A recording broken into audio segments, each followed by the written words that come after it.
रोजी रोटी की तलाश में पलायन करने वाला 37 वर्षीय युवक ब्रजलाल 15 सालों बाद अपनों के बीच लौट आया है और अब उसकी उम्र 52 वर्ष हो चुकी है। यह वही ब्रजलाल है जिसे उसके अपनों ने मृत समझकर अंतिम संस्कार तक कर दिया था, लेकिन स्वजनों के उस समय होश फाख्ता हो गया जब मालूम हुआ कि ब्रजलाल जिंदा है। यह गुत्थी फिल्मी कहानी जैसी जरूर है, लेकिन 15 साल बाद ब्रजलाल के जिंदा लौट आने की सच्चाई अब सबके सामने है।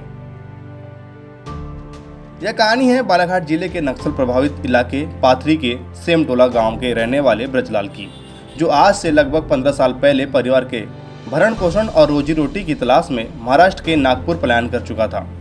कुछ दिन काम करने के बाद जब घर की याद आई तो उसने गांव लौटने का मन बनाया और निकल पड़ा, लेकिन ब्रजलाल अशिक्षित होने के कारण नागपुर शहर की चकाचौंध में भटक गया और घर लौट कर नहीं आ सका, जिसके बारे में किसी को कोई खबर नहीं थी। लंबा वक्त गुजरा तो परिवारजनों ने अपने नज़दीकी रिश्तेदारों से पूछताछ की, फिर भी कोई पता नहीं चला, जिसकी तलाश में हताश हुए परिवार वालों ने अंत में यह मान लिया कि ब्रजलाल शायद अब इस दुनिया में नहीं है और उसके नाम से अंतिम संस्कार तक करवा दिया।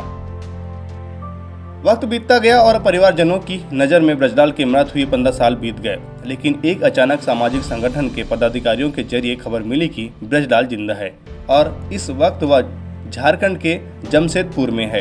फिर क्या था, परिवारजनों व समाज के सदस्यों ने ब्रजलाल के घर वापसी के लिए जिला प्रशासन से मदद की गुहार लगाई और आज प्रशासन की मदद से ब्रजलाल घर लौट आया है, जिसका गर्मजोशी से स्वागत किया गया। ब्रजलाल ने लड़खड़ाते लफ्जों में दर्द भरी कहानी सुनाई और कहा कि वह अपने से मिलकर बहुत खुश है, अब कभी बाहर नहीं जाऊंगा। मैं 11 बजे सोनू पीछे हो गया।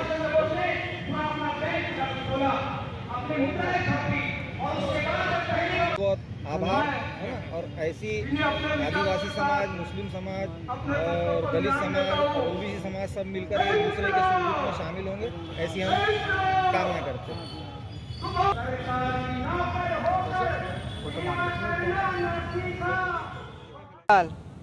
आप 15 साल के बाद बालाघाट आए हैं, कैसा लग रहा है?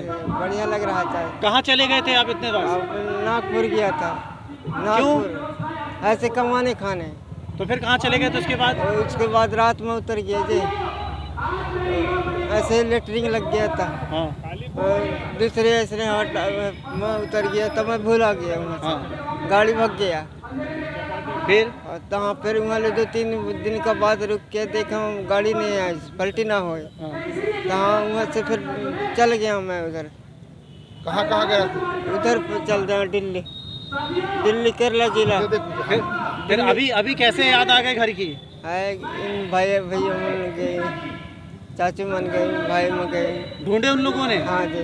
फिर कैसे संपर्क हुआ आपका इनके साथ? बढ़िया भैया, बढ़िया चाचू, बढ़िया। अच्छा है। हाँ अब जी, तो कहीं नहीं जाओगे? अब ना, अब घर में रहोगे? हाँ जी। देखिए, घर वाले भी उनको भी पढ़े लिखे लोग हैं नहीं। इनके घर वाले केवल जिले में ही अपने रिश्तेदारियों में ढूंढते रहे इसमें, बाकी बाहर तो ढूंढने का कोई प्रयास नहीं किया गया, क्योंकि उनको बाहर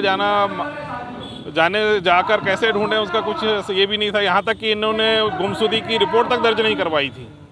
और इस बीच ये चले गए अपने साथी के साथ, और बिछड़ने के बाद में अब इनको बालाघाट का पता नहीं, बैहर का पता नहीं, केवल गांव का नाम जानते थे ये, सोनटोला और पाथरी, उतना ही जानते थे आजू बाजू का। लेकिन उस आधार पे तो इन्हें दूसरे प्रदेश वाले सर्च नहीं कर सकते थे, तो इस कारण से वो ये घूमते रहा। जब भी जहाँ भी गया, जैसे अपने गांव जाने के लिए ट्रेन में बैठता था तो ट्रेन जहाँ तक जाती थी वहीं चले जाता था। तो इस चीज़ में केरल चला गया।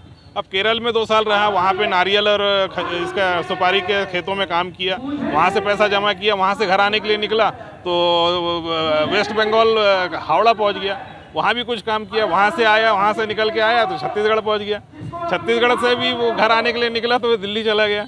तो ऐसे करते करते फिर वापस वो झारखंड पहुँचा, और झारखंड में जब इसकी स्थिति बहुत ख़राब हो गई थी तो वो फिर पैदल ही, कलकत्ता हाईवे है वहाँ से, तो उस कलकत्ता हाईवे से पैदल जा रहा था। तो वहाँ के जो सामाजिक कार्यकर्ता हैं उन लोगों ने इसको रेस्क्यू किया, और इसकी थोड़ा बीमार भी था तो इसके कहना चाहिए इसका इलाज करवाया, इसको फिर रहने खाने के लिए उसकी व्यवस्था कर दी गई। और ऐसे करते करते इससे वहाँ पे जानकारी इकट्ठा हो रही थी, लेकिन समझ नहीं आ रहा था कि ये कहाँ का है। तो जो हमारे साथ में राष्ट्रीय मंचों में जुड़े हुए हैं, जो राष्ट्रीय सामाजिक कार्यकर्ता हैं, फिर उन लोगों ने इसकी जाति के आधार पे उसने बैगा बताया होगा, तो बैगा तो छत्तीसगढ़ और मध्य प्रदेश में है, तो उस हिसाब से फिर वो हम लोगों से संपर्क हुआ और हम लोगों ने फिर इसकी फ़ोटो और इसका नाम से उसको वेरीफाई उनके गांव से करवाया। और जब वो वेरीफाई हुआ तो उस समय फिर हम लोगों ने, सामाजिक लोगों ने ये कदम उठाया। वैसे हमने उसी समय विधायक को भी कहा था कि भाई ये वेरीफाई हो गया है, इस व्यक्ति को लाने के लिए प्रयास किया जाए, लेकिन उनका अब कहा जाए उनका उतना संवेदनशीलता से वो ले नहीं रहे थे इस मामले को, इसलिए हम लोगों ने फिर बीड़ा उठाया, सामाजिक रूप से हम लोगों ने सहयोग मांगा और फिर गए हम लोग, और उसी बाद में वापस आना पड़ा दस्तावेजों के कारण, और पुनः फिर हम पूरे दस्तावेज लेके अभी प्रशासन की मदद से गए और अभी